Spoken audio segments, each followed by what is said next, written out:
Hello दोस्तों, मैं हूं सौरभ सर, आपका अपने YouTube channel only future points में स्वागत करता हूं।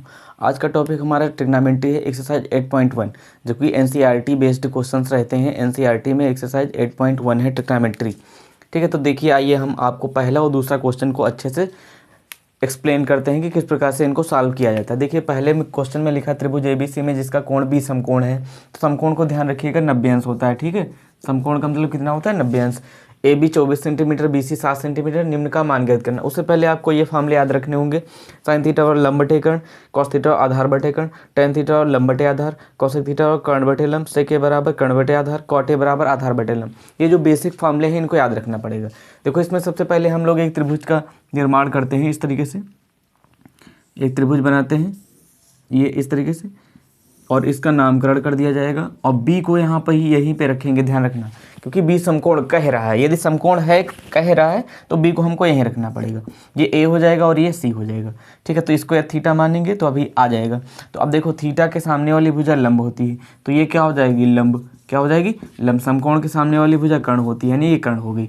अब देखिए, ए बी का मान कितना दिया गया है, ए बी का मान दिया गया 24 सेंटीमीटर और बी सी का मान दिया गया 7 सेंटीमीटर। अभी हमको कर्ण नहीं पता है। क्या नहीं पता है, कर्ण। तो इसके लिए हम लोग लगाएंगे पाइथागोरस प्रमेय। पाइथागोरस प्रमेय जो फार्मूला होता है, क्या होता है फार्मूला, कर्ण स्क्वायर बराबर लंब स्क्वायर और प्लस आधार स्क्वायर होता है ना। कर्ण स्क्वायर बराबर लंब स्क्वायर प्लस आधार स्क्वायर। देखिए, लंब की जगह हम रखेंगे 7, तो ये 7 का स्क्वायर, आधार की जगह पर रखेंगे 24, तो ये 24 का स्क्वायर। 7 का स्क्वायर सभी को याद है 49, 24 का 25 तक याद कर लीजिए, 1 से 25 तक 24 का होता है 576। जब इनको जोड़ देंगे तो आ जाएगा 625। तो कर्ण स्क्वायर बराबर कितना आ गया, 625। यदि यहाँ से हम स्क्वायर काट देंगे, 625 जो वर्गमूल होता है वो होता है 25 का, 25 सेंटीमीटर। इसका कहने का मतलब ये हो गया, कर्ण हमारा कितना आ गया, 25 सेंटीमीटर। ठीक है, तो अब देखो, पहले नंबर पे क्या निकालना है, पहले नंबर पे निकालना है साइन ए। और साइन ए बराबर फॉर्मूला क्या होता है, लंब बटे कर्ण। तो लंब कितना दिया गया इसमें 7 और कर्ण कितना दिया गया 25, इसमें कोई दिक्कत नहीं होगी। और दूसरे नंबर पे निकालना है हमें कॉस ए बराबर, देखो कॉस ए का फॉर्मूला दिया गया आधार और बटे कर्ण। तो आधार कितना है 24 और कर्ण कितना हो जाएगा 25, यानी आधार बटे कर्ण होता है, तो आधार हो गया 24 और कर्ण हो गया 25। ठीक है, अब इसी तरीके से देखिए, इसमें अब की बार निकालना है हमें, थीटा को चेंज कर दिया गया साइन सी और दूसरे में निकालना है कॉस सी। अब की बार जब थीटा हम ये बना देंगे, इधर का ध्यान रखना, ये वाला थीटा, ये थीटा बना देंगे तो थीटा के सामने वाली भुजा लंब हो जाएगी और ये आधार हो जाएगी। ध्यान रखिएगा, चेंज हो जाता है, लंब और आधार चेंज हो जाता है। फार्मूला वही रहेगा, साइन थीटा बराबर लंब बटे कर्ण। तो लंब अब की बार हो जाएगा 24 और कर्ण हो जाएगा वही 25। और कॉस थीटा बराबर होता है आधार बटे कर्ण, तो आधार बटे कर्ण, तो आधार हो जाएगा 7 अब की बार ये वाला, क्योंकि चेंज हो गया सही से था। और कर्ण कितना हो जाएगा 25। तो इस तरीके से ये पहला क्वेश्चन था, तो इस तरीके से इसको सॉल्व किया गया। ठीक है, अब आइए देखते हैं दूसरा क्वेश्चन। इसमें लिखा हुआ है आकृति 8.13 में tan p minus cot R का मान ज्ञात कीजिए। ठीक है, तो देखो यहाँ पर ये आकृति बनी हुई। अब इसमें यहाँ से यदि हम इसको थीटा मान लें, यहाँ से थीटा, तो थीटा के सामने वाली भुजा क्या हो जाती है, लंब। तो ये लंब हो जाएगी, फिर तो ये कर्ण हो जाएगा और फिर इसके बाद बचा क्या, ये भी आधार हो जाएगा। ठीक है, तो लंब कर्ण आधार हो गया। अब यहाँ पे पाइथागोरस प्रमेय लगा दो। क्या लगाओगे, पाइथागोरस प्रमेय। क्यों, क्योंकि हमको आधार नहीं पता है, इसलिए पाइथागोरस प्रमेय लगाया जाएगा।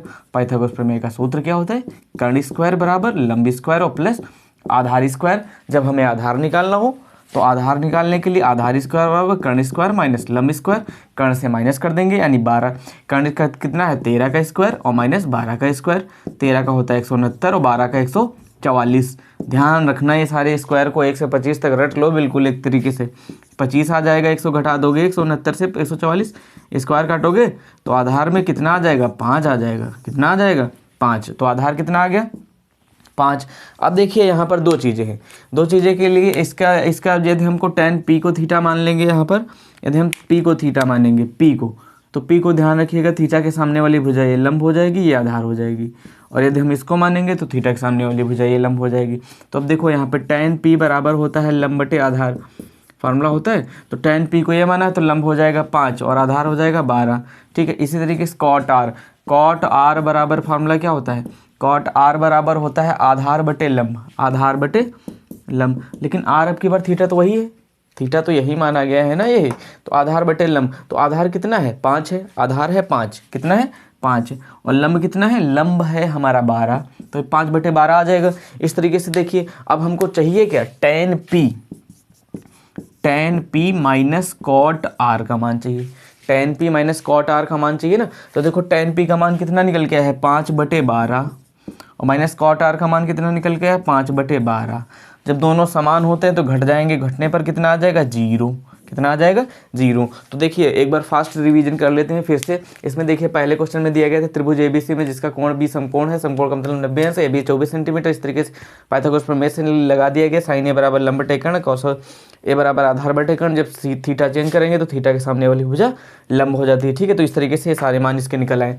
अब इसमें था tan p minus cot r को जब थीटा को p माना तो p के सामने वाली भुजा 5 ये लंब हो गई और ये आधार हो गया। तो थीटा चेंज करने पर लंब और आधार बदलता है, कर्ण नहीं बदलता है। तो इस तरीके से पहला और दूसरा क्वेश्चन आपको समझ में आया होगा, उम्मीद है। आप लोग इससे अधिक से अधिक शेयर करें, लाइक करें, सब्सक्राइब करें, चैनल को अधिक से अधिक कमेंट करें और यहाँ पे ध्यान दें इसका स्क्रीनशॉट भी ले सकते हैं।